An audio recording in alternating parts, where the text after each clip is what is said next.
Project Management Insights, providing project managers with professional development in the interpersonal skills areas of leadership, team building, and communication. Hi, welcome to this episode of Project Management Insights. And today I have a visitor with me. This is Liam Martin, who's one of the co-founders of Time Doctor. And today, Liam and I are going to jump into a discussion on the importance of time management and how that impacts on your project. So welcome, Liam, and thank you very much for joining me. Thank you for having me. I think we're going to have a lot of fun today. Yeah. So we both know that from a project perspective, managing time and that the impact of that has on budgets or to managing the money is really important. And how do we know then when we're working on a project team that people are working and doing what it is that they're supposed to be doing? I think that was one of the key problems I always had as a project manager. I could never tell whether they were working efficiently or not. So. Well, I think that you actually just touched on a point beforehand, which is there is an assumption inside of, at least in large corporate, and this is what we see, which is the ability, an employee could not requisition a paperclip, as an example, but they can definitely call a meeting for 2 hours with 10 employees, and they're all at $30 to $40 an hour. Uh-huh. Well, you've just bled. So time is not perceived in a monetary sense. And that is when you look at a corporation runs on money. That's basically what it runs on. Time is just a result of the purchase of that money. Yep. So when I look at doing meetings ourselves, I actually always ask, does everyone need to be in this meeting? Do I need to be in this meeting? What am I actually getting accomplished in this meeting? How are we moving forward to be able to get to the point in which we're actually going to be successful in accomplishing what we need to accomplish? And a lot of the times I see it even in ourselves, and then I see it a lot in generally the larger the company gets, the more of that waste occurs, because there's a lot more people and there's a lot more stakeholders that you believe need to be involved in a particular project, when in reality they do not. And so I think that's probably one point that we really want to address beforehand. Yeah. Is if you can actually minimize that, then probably, even though I'm quite biased, being the co-founder of a time tracking tool, if you can actually minimize that, you're probably going to get bigger gains than simply focusing on time management per employee. Yeah. Now, once you get into time management, once you've actually been able to have an efficient deployment of time and resources, time management for us is definitely one of those things that we've found in our data has been a relatively interesting. We have, as an example, I was just speaking to a couple of our salespeople today, and we have some salespeople that are very detail oriented. So they'll fill out everything in their CRM, which is a customer relationship management software. Whereas we have other sales reps that won't, that are very good salespeople, but actually are quite lazy. And then we'll have very detail oriented, diligent salespeople that aren't as good at doing sales. Well, the detail oriented ones actually close more deals. And we've been able to figure this out at scale because I had mentioned before, we analyze thousands and thousands of sales reps across our entire network. So we can really tell the differentiator between, well, what makes a successful salesperson successful? And you may only have a sales team of 5, 10, 20, 100 people, or developers or customer support reps or whatever it might be. So SMBs cannot really discover those insights. And to be honest with you, large corporate can't either, because there hasn't been the proper measurement in place to be able to look at that data. Mm-hmm. But there are general insights that you can have, which on the surface seem counterintuitive, but when you tunnel down into it at scale, it actually becomes very clear. One of those being, the more detail-oriented you are as a salesperson, the more deals that you close. And it's not necessarily that you're a better salesperson, but it's that you less deals fall through the cracks. So you call back those people at the right time because you set up the triggers to be able to do it at the right time. And it all kind of boils down into process, which is fundamentally what we're talking about. So people who, I said in another way, the people who follow the process are usually more efficient than the people who aren't. But at an individual level, that always seems wrong because bureaucracy always seems slower, when in reality, it's actually faster. So from as a project perspective, then what I'm hearing is the best way to be efficient in a project is to have the strong process. And for me, that process and the foundation is a very strong business case, which details what the change is and how it's going to be, how that change is going to be carried out for the business. And that's your project definition. And then your business requirements detail the specifics of what's required for the project. So for me, that the stronger the foundation and the clarity on what a project is wanting to attain, so what the outcome is, and how that's going to be delivered, and the method by which that's going to be delivered. So the fact that there are these people involved and here's their tasks, then the stronger that is, the more efficient the project will run. Right. I mean, that would be my opinion. I don't know if Yeah. you would differ from that, but I think for me, it really does boil down to, and I also want to warn against everybody. I'm actually the counterpoint of that. I'm probably one of the most inefficient people in the organization. I'm the one that usually goes off on tangents all the time. I'm the one, and there are certain type of personalities that you need those types of people inside of an organization, but you only need so many.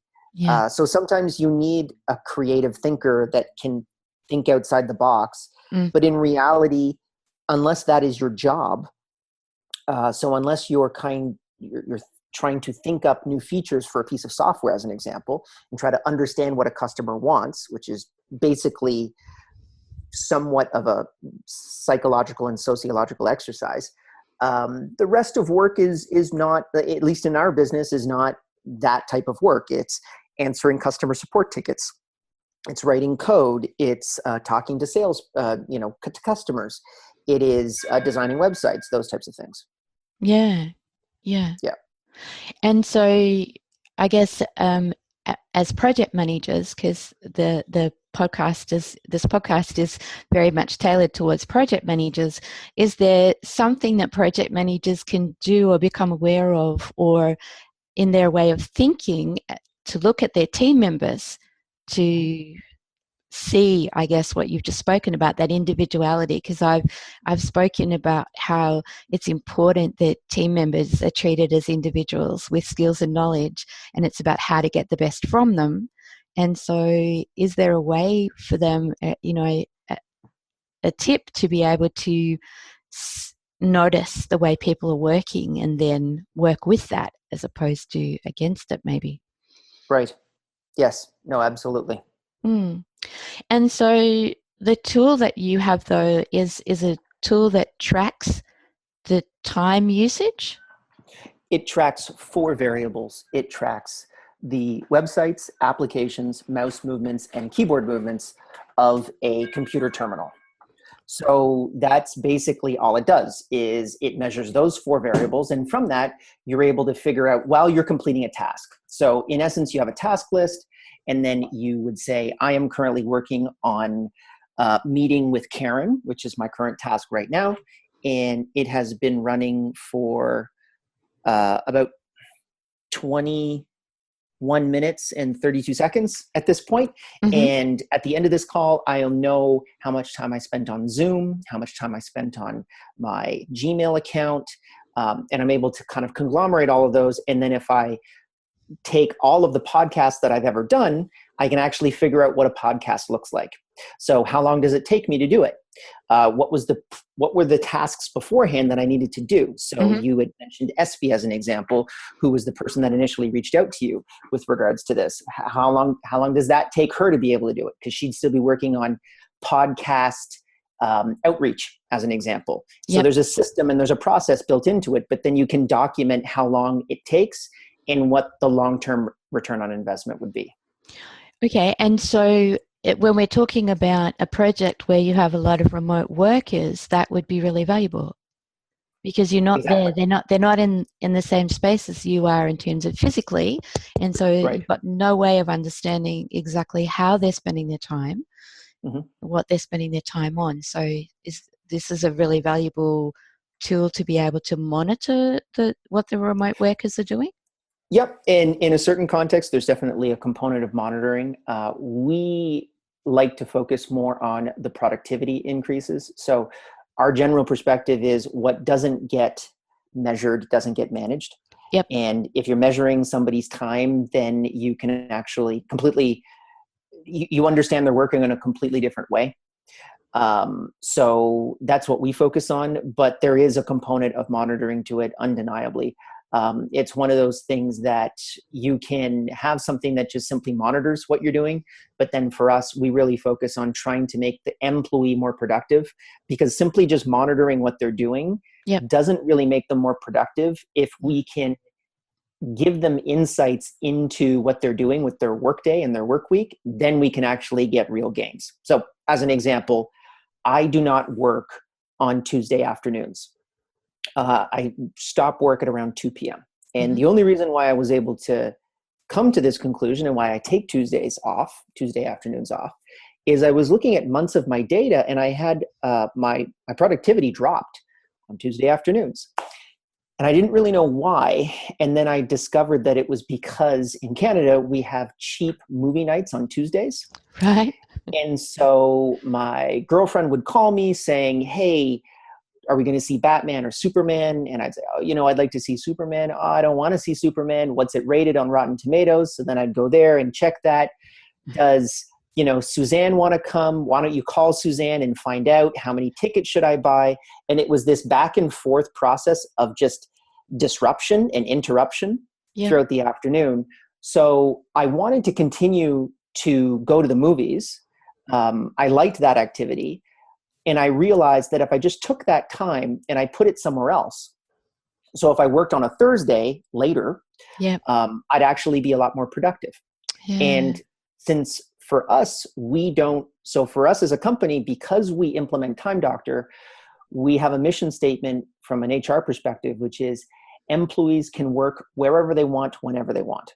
So as long as they get their work done, they can do it wherever they want and whenever they want. If they want to do it from 12 to 4 o'clock in the morning, and that's when you can work the best, then you can do it. Now, you actually have to back that up through data.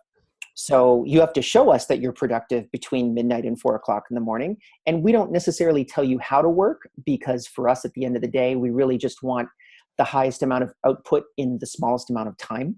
Yeah. And so if you can implement that and say, yeah, I work really well from 12 to 4 a.m. Look at my productivity. I'm completely in work mode, during those hours. Then I'm more than happy to be able to have you work during that time. If, however, you're constantly distracted, then that's a big problem. Yeah. Yeah. I can see, in the general sense, working in the corporate space where I have been for many years, how fantastic that would be. Because there are times, I'm a morning person, and so my most productive time is from 5 o'clock in the morning until, about midday. And then I don't tend to be as productive later in the day. And so that ability to be able to start work at 5 a.m., it's not easy to get into corporate buildings and, commence work at 5 a.m. There's not people around. The building's not open. It's not the most productive time or most conducive time to working in a standard corporate space, and yet within the flexibility to know, well, that is my best and most productive time, how much more valuable I would be to a business or project team if I'm allowed to work that, because that is my most productive and most effective time. Yeah. How much actual work do you think someone gets done in an office per day? And what I mean by work is, you work on a computer. How much computer work do you think someone gets done throughout a day? I would say it's probably lucky to be an hour to, It's about 2 hours and 30 minutes to 45 minutes per day. Yeah. That's the amount of actual work that you get done. There are a whole bunch of things around that. So what we try to do is say, well, we know that you're only going to get it 2.5 hours. What if I could get you to 3.5 hours? Right. I could increase your productivity by a third. Yep. And that actually isn't that difficult when you look at all of the processes that need to go on to make that happen. Mm-hmm. With a couple small tweaks, you can easily be up and running and know when those distractions are going to come up, when that meeting request is going to come up. Focus on, and there's core fundamental sort of perspectives towards productivity. Don't start your email at the beginning of the day. Don't do things that wouldn't, focus on things that are actually going to be useful throughout the rest of your day, and don't focus on things that are going to be distractions. That's very easy to do, or very easy to say, but it's actually one of those things that unfortunately leaches into our work all the time. And the reason being is most websites right now and companies, their real sort of the way that they succeed is by interrupting you. Yeah. If they can interrupt you better than everyone else, then they win. So Facebook is very good at interrupting you. It can beep and bop, and it can beep you with something that you find interesting, a message that you want to read, or an interaction that you want to have. Twitter can be a distraction. YouTube can be a distraction. These things distract you constantly. So as an example, inside of Time Doctor, if you have set it to not distract you, to keep you focused, if you go to Facebook, within about 10 to 20 seconds, you'll get a pop-up saying, "Are you really working on meeting with Karen?" Okay. And you could say, "No, I'm not." And then it would put you on break, and we would just psychologically say, "You're no longer working and you can accomplish what you need to accomplish." Or, "Yes, this is part of my task." But it's just giving you that gentle reminder to say, you actually are now leaving productivity and you need to get back into it. Oh, sounds awesome.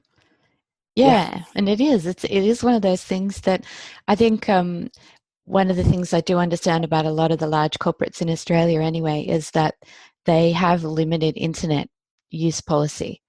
And so that does make a difference. And yet there are limitations on that because there are times when you need the internet for your work, for what you do.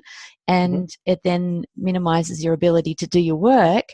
And it feels like you're in a bit of a police state because so much of that is shut down rather than allowing you to self-manage how you manage the time and Yes. use your work And I day. would also say two counterpoints to that are we've gone into large companies and looked at ones that have locked out certain sites. And then when we study it, we find out that they're actually just bypassing the firewalls anyways to be able to access those sites. And there's ways of doing it that are relatively easy. And then outside of that, if you actually do a qualitative study, you find that those sites, blocking those sites ends up being even more of a distraction because you switch to your mobile device. Yeah. And you're completely disconnected from your work terminal. And now you've completely gone to a mobile device, as an example, which now every single person has. So our argument is do not block these sites. In reality, we actually tell our employees, if you're spending a 40-hour work week and you're spending an hour or two on Facebook, that's acceptable. At least for us, because we know that life gets in the way and there are distractions that happen. And there are distractions that sometimes re-energize people.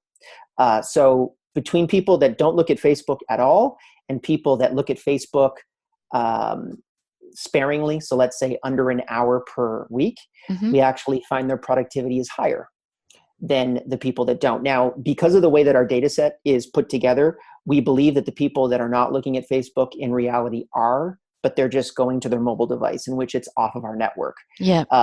But there is, there's a lot of data to show that sometimes small distractions actually end up giving you a net gain. So you need to most of my work is just questioning assumptions of large corporate companies saying, well, do you really believe that a 40-hour work week is the right amount of work hours for productivity? Have Yeah. you tried a 25-hour work week? Do you think that you would get more work done in 25 hours than in 40 hours? Yeah. Because based off of our data, we find that the vast majority of their time is not spent actually working. It's just spent doing stuff around work. And then if you reduced it to 25 hours, they'd actually get more quality work done. There'd be a net increase of work completed. Yeah. But those are quite counterintuitive, and a lot of corporate does not agree with that. And that's quite unfortunate, because I think that people could have much happier lives if we focused on the data as opposed to just being in the office from 9 to 5. Absolutely. Absolutely. Thank you so much for joining me today. I can see that our talk on individual productivity is going to be really valuable for our project managers. At least I hope it will be. And so if you want to check out Time Doctor, where can they find it? Can go to timedoctor.com and just sign up. You'll get a 30-day free trial. You can play with it as much as you want. And if you're interested in deploying it in a bigger way, just email us. The email is support@timedoctor.com. All right, fantastic. Well, thank you so much for joining me today, Liam, and till next week. Thank you. Thank you for listening to this Project Management Insights podcast. Be sure to visit projectmanagementinsight.com and sign up for our monthly newsletter or to receive updates on upcoming training.